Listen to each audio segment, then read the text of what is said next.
한국사 38강입니다. 안녕하세요. 안녕하세요. 저는 똥선생이 아닙니다. 예, 저는 이동혁입니다. 이동혁. 예, 반갑습니다, 여러분. 혹시 목소리가 비슷해갖고 똥선생으로 착각하는 사람이 있겠지만은 아닙니다. 저는 이동혁입니다. 예, 오늘은 그 똥선생이 너무 온라인 수업이 길다고 좀 잠시 종소리 들리죠? 지금 학교 종소리 들리죠? 학교 종소리 들리는 거 보니까 믿음이 가시죠?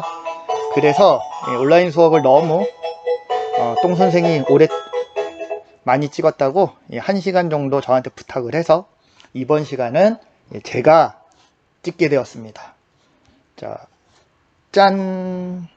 자, 맞죠? 이동혁입니다. 이동혁. 혹시라도 이 옷이 비슷해서 저번에 똥선생과 같은 옷이라고 착각하실 수도 있는데 절대 아닙니다. 우연히 저희는 이게 뭐라 그러죠? 좋아하는 거?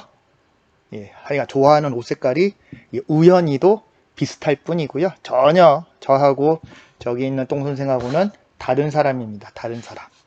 자, 얘기가 너무 반가워서 좀 많이 길게 나왔는데 오늘은 짧게 하겠습니다.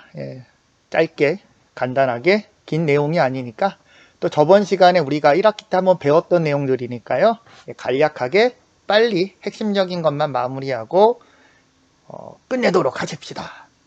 자, 오늘 배운 내용을 보시겠습니다. 자, 오늘 배운 내용은 이렇게 간도와 독도, 간도, 독도 이거 두 개의 영토와 관련된 이야기만 하도록 하겠습니다. 자, 간도라는 거는 혹시 1학기 때 배웠던 기억이 날까 모르겠지만은 요 지도 간만에 나오죠. 바로 여기에 있는 두만강 위쪽에 있는 지금의 만주의 일대가 되겠고요.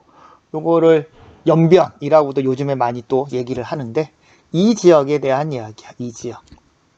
원래 이 지역은 조선과 그리고 청나라, 조선과 청나라가 영토 분쟁이 일어났던 지역 중에 하나가 되겠는데, 왜냐하면 옛날에는 국경이 그렇게 명확하지가 않다 보니까 좀 강이라든지 산이라든지 이런 거를 두고 두 나라 사이의 영토를 정하는 경우가 많이 있어. 이 지역 같은 경우는 조선 사람들이 많이 살아. 우리나라 사람들이 많이 넘어가서 이 지역을 좀 개간을 하고 살고 있었는데, 여기가 백두산이야. 백두산인데요. 참고로 청나라가 만주족입니다. 만주 지역을 기반으로 하는 종족인데, 이 청나라 같은 경우가 자기네들이 이 백두산에서 나왔다라고 믿고 있어. 그래서 백두산과 그 근처 지역을 너무너무 신성하게 생각을 하기 때문에 얘네들은 이 지역을 좀 사람이 살지 못하는 지역으로, 신성한 지역으로 남겨둔 상태였어. 근데 조선 사람들 같은 경우는 뭐 알 바 아니죠. 그냥 막 살다 보니까 당연히 청나라와 조선 사이에 이 지역이 과연 누구의 땅이냐라는 걸 두고 좀 약간의 영토적인 충돌이 벌어지게 분쟁이 나오게 되는데요. 결국 조선과 청나라 관리가 이 백두산 일대를 도른 다음에 이 지역에 대한 영토를 정하게 됩니다. 그래서 세운 비석이 백두산 정계비, 백두산의 경계를 정하는 비석, 요걸 백두산 정계비라고 부르고요. 이 백두산 정계비를 양국의 영토를 합의하는 내용을 새겨 넣어서 이 지역에다가 세우게 된 거야. 근데 문제는 이 백두산 정계비에 들어가 있는 강 중에 토문강이라는 게 있걸랑. 토문강. 이 토문강이라는 위치를 두고 이 비석을 세울 때는 두 나라가 의견이 일치를 했지만 나중에 한 200년 정도가 지나면서 다시 이 토문강의 해석을 두고 이 조선과 청나라 사이의 의견이 또 한 번 갈리게 됩니다. 그래서 이 지역에 대한 영토 분쟁이 대한제국 시기에 또 벌어지게 되는데, 일단 대한제국 같은 경우는 뭐 필요 없는 거야. 이게 당연히 우리 땅이다 라고 생각을 해서 이 범윤이라는 사람을 간도지역 관리사로 파견을 해요. 그러니까 이 지역에 대한 관리를 하겠다. 그러니까 여기에 살고 있는 사람들을 관리하고 세금도 걷고 대한제국 영토로 하겠다라고 이범윤이라는 사람을 이 지역 관리사로, 그러니까 일종의 뭐라 그럴까, 뭐 고을 사또 뭐 이런 게 되겠네요. 파견을 하게 되지만 문제는 청나라는 당연히 이거를 인정을 안 했겠지. 계속적으로 조선과 청나라가 충돌을 하고 있던 중에 1909년에 간도 협약이라는 게 체결이 됩니다. 간도 협약.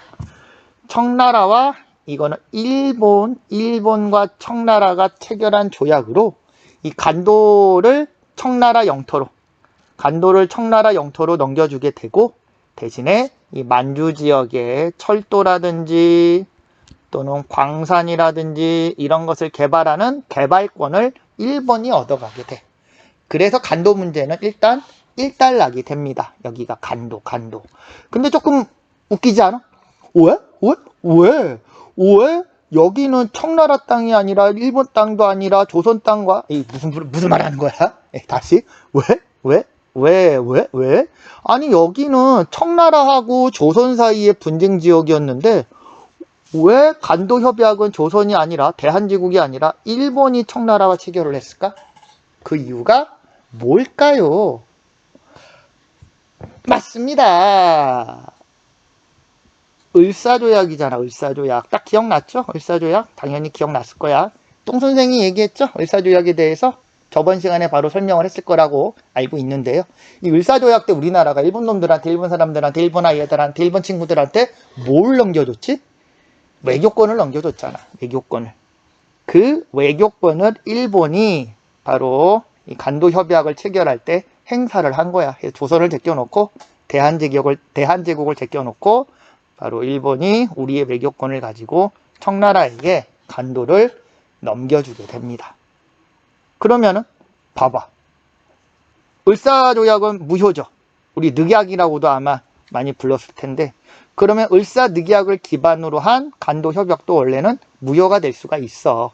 그렇기 때문에 지금 우리가 교과서에서도 이거를 배우는 거야. 아직까지 간도 문제는 해결되지 않았다라고 좀 기억만 해두시면 되겠습니다. 근데 조금 더 이제 간도 문제에 대해서 들어가면은 복잡하기는 해요. 왜냐면은 1950년 이후로 우리나라가 여기 북한이랑 조선민주주의 인민공화국, 북한과 남한, 대한민국 이렇게 두 개로 쪼개졌고, 이 지역 간도 같은 경우는 이제 북한과 중국의 문제가 돼버리다 보니까 좀 이 두 나라 사이에 이 백두산을 경계로 영토를 결국은 확정을 지어서 좀 간도 문제 같은 경우는 단순하게 조금 생각하기는 어려운 문제가 되겠습니다.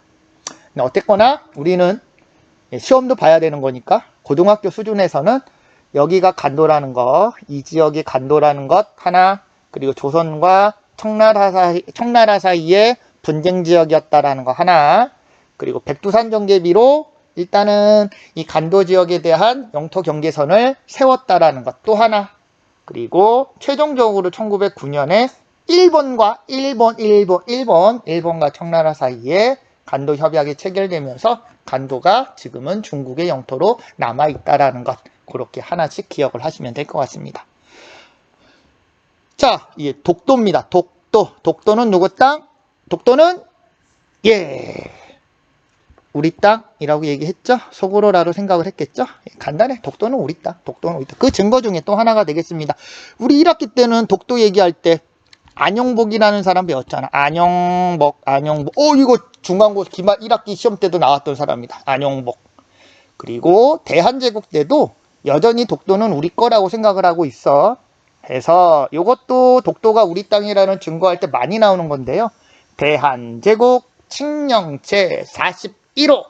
대한제국 황제가 명령을 41번째 내렸는데, 이 독도와 울릉도 지역은 대한제국의 영토다 라고 내린 명령.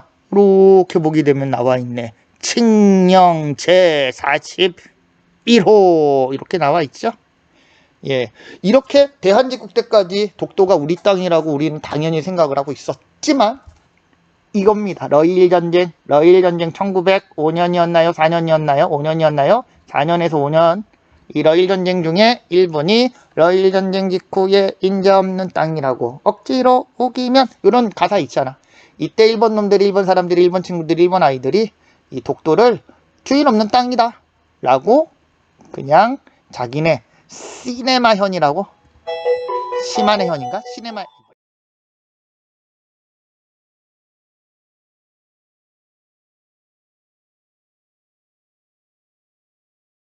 하여간 진해 영토에 편입을 해버리게 되는 겁니다. 종이 또 치네요. 저는 이동혁입니다. 똥선생 아니에요. 이동혁이에요. 이동혁. 이 똥손, 뭐야 이거 똥소당. 예, 이서당. 자, 이 독도가 이 러일 전쟁 중에 일본에게 빼앗기게 되었다라는 것. 그래서 5년 후에는 우리가 일본에게 완전히 나라를 다 빼앗기게 되는데, 가장 먼저 일본의 식민지 전초 성격으로 빼앗긴 땅이 독도였다. 따라서 독도는 일본이 무단으로 점령했다라는 증거들이 쭉 나와 있어. 특히 대한제국 칙령 41호 나오고, 어떠한 영토를 물어보게 되면은 대한제국 독도 이렇게 기억을 하시기 바랍니다. 끝났습니다. 보세요. 금방 끝나죠? 예. 능력 없는 똥 선생은 수업을 길게 하지만은 저는 이렇게 핵심적인 것만 콕콕콕콕 뽑아서 간단하게 수업을 끝내 마무리했습니다. 자, 고생하셨고요.